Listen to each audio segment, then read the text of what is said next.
Morning friends, happy Saturday, how the heck are you doing? It's almost 24 hours since Harry and Meghan announced that they are temporarily moving back to the UK, and the headlines, as you can imagine, are filled with content about Harry and Meghan. Not always nice, but what's more interesting, arguably, is that the content about William has included no nice pieces at all. In fact, generally, articles like this are representative of what the media are now saying about William. Robert Jobson, this fella, prolific royal author, and undoubtedly on the inside, particularly when Diana was around for a number of decades, claims Prince William asked the Queen to make sure Meghan Markle wouldn't wear Diana's jewellery. Now, what on earth could be the reason behind why William's had and has such an allergic reaction to Meghan? And I'm going to put it out there because I believe solely it's down to the colour of Meghan's skin and Meghan's ability to be a self-made millionaire, a self-made businesswoman, a self-made actor before she even landed in the royal family. Meghan highlighted everything that's wrong with the institution of the royal family today. She highlighted everything that was wrong, and William and his famous temper did not like it. Morning friends, happy Saturday, how the heck are you doing? It's the live at 10 AM UK time tomorrow with Lydia. Looking forward to it. I'll record it and upload it in 30-minute chunks after. If it's not in your time zone, you can watch it at your leisure. I've been saying for some time, and by the way, royalists have called me wrong on this and called me out, that Charles and the royal family's priority is keeping the royal family funded, is keeping that archaic institution, that gravy train running for themselves and their children so they never have to work. And this, my friends, is the proof that I'm actually right. King Charles makes clear Prince Harry will not be his priority. Bit of a strange statement when it's your son, but let's move on.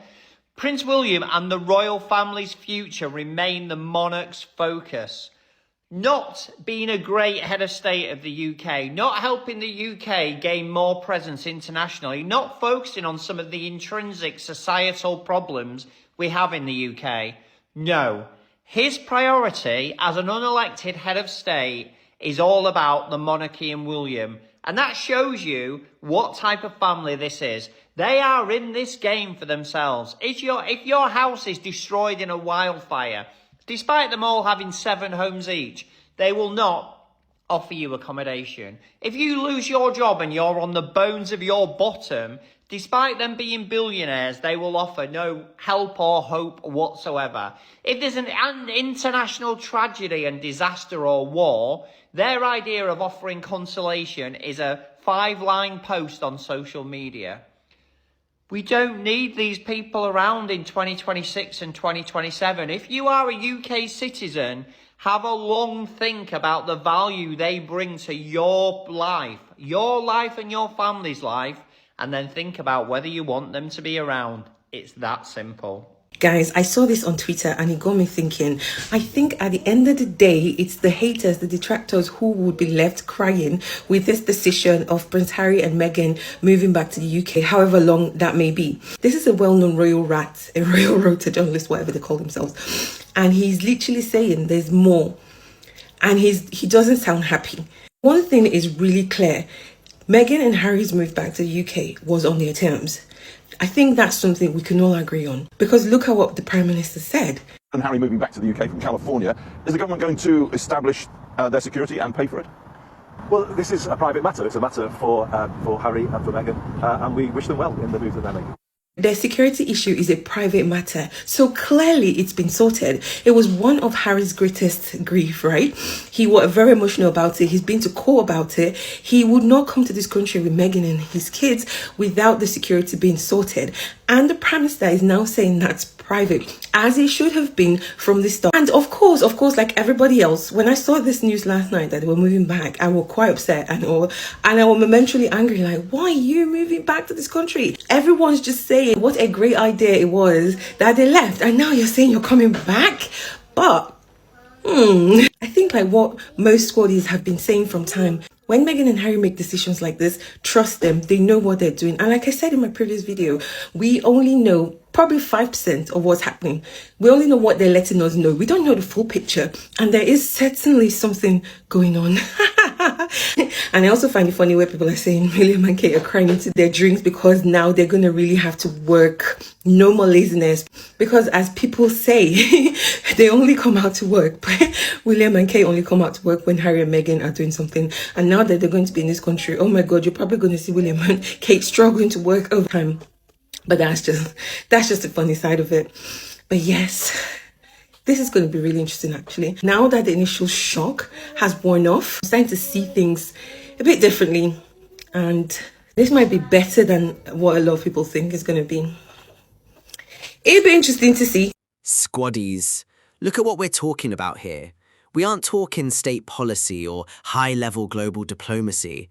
We're talking about a grown man run into his grandmother to guard the family heirloom box. Imagine your brother gets engaged and your absolute first thought isn't, congrats man, but hey grandma, make sure his new wife doesn't touch mum's ice.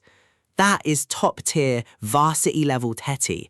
That's sibling drama dialed up to a ridiculous scale. For normal folks, when a parent passes away, you share their memory, you pass things around, you want everybody to feel connected to the legacy. But in Palace World, nah, it's all about status cards and VIP passes.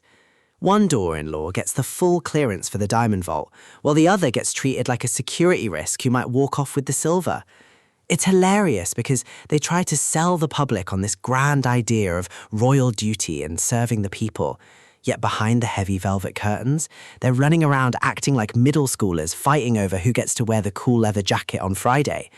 It just proves that no matter how many titles, crowns, or castles you hand somebody, you can't buy class, and you definitely can't buy basic decency.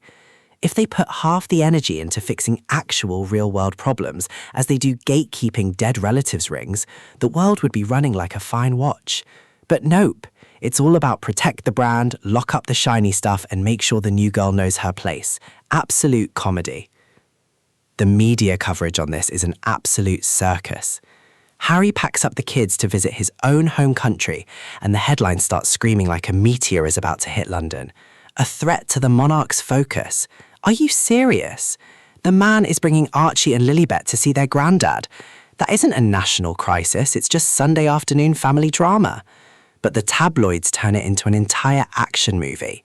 Harry books a flight, and suddenly the royal PR team goes into code red, leaking stories from every corner of the palace to make William look like an innocent hero holding the fort. It's hilarious how the rules completely flip depending on who's involved. William breathes, and the press throws him a parade. Harry flies across the pond to visit his family, and they act like he's trying to overthrow the government. Real talk, regular folks see right through this game. Most families have that one relative who spins every little thing into a massive production just to keep the spotlight. The palace PR machine operates the exact same way. They spin endless drama to protect the favourite son, while treating a guy bringing his kids to see their family like a walking security breach. You just have to laugh at the absurdity of it all. Let's call this what it really is, pure, unfiltered jealousy wrapped up in a fancy golden bow. They keep blabbering about protecting the institution and blocking any half-in, half-out deal. Translation, they are terrified. William and the palace suits are shaking in their customized leather boots because Harry and Meghan actually have juice. They've got charisma. People actually want to listen to them when they talk without needing 500 years of tradition forcing them to care. Think about your own job. You know that one manager who's been there forever, does everything strictly by the boring employee handbook and nobody actually likes. Then a new person walks in with actual charm, rocks their projects without asking for permission, and instantly steals the whole spotlight. What does the boring manager do? They panic. They run straight to HR to invent 10 new rules just to block the cool kid from stepping out of line. That is William in a nutshell right now. He's trying to sell a stiff, dry corporate version of the monarchy, while his younger brother is out there doing his own thing and pulling massive crowds effortlessly. So instead of stepping up his own game, William locks the front gates, hides behind protocol and screams, "You can't sit with us." It's insecure, it's petty, and honestly, it's comedy gold. Look at where the big boss emergency meetings are happening. They're dropping everything to fly up to Balmoral for a grand royal summit. You'd think they were solving the cost of living crisis, fixing healthcare, or saving the economy, right? Wrong. They're having war room meetings over family seating charts and leaked headlines.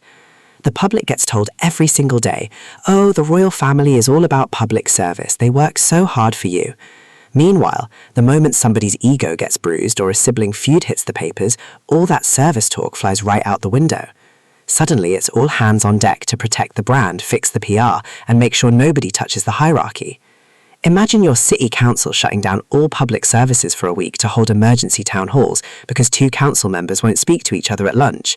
You'd call them out in a second. Regular folks are out here grinding, paying bills, and dealing with actual life. But the palace? They're running a billionaire soap opera on taxpayer time, obsessed with keeping their own power intact while acting like it's noble work. It's not public service, it's self-preservation, wrapped up in a fancy flag. Squaddies, Meghan walking into that setup was like somebody turning on the bright fluorescent lights at a club right at 2 a.m. Suddenly, everybody sees the stains on the carpet. Before she showed up, the palace had this neat little routine going. They had everyone believing their stiff, dusty ways were just how things are done. Then Meghan slides in, self-made, charismatic, comfortable talking to real people, and completely comfortable in her own skin. She didn't need their permission to have a voice, and that absolutely drove William up the wall. It's like when an outsider joins a toxic workplace where everyone's been accepting terrible treatment for decades. The new person takes one look around and goes, wait, why are you guys accepting this? This makes zero sense. Immediately, the old school boss loses his mind because the illusion is broken. The newcomer didn't even have to start a fight. Just by being normal, active, and modern, she made the whole outdated setup look completely ridiculous. William couldn't take it because her presence held up a massive mirror to the whole operation.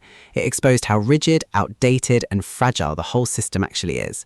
When someone comes along and shows the world that the emperor has no clothes, and that the clothes were ugly anyway, of course the guy lying for the throne is going to blow a fuse.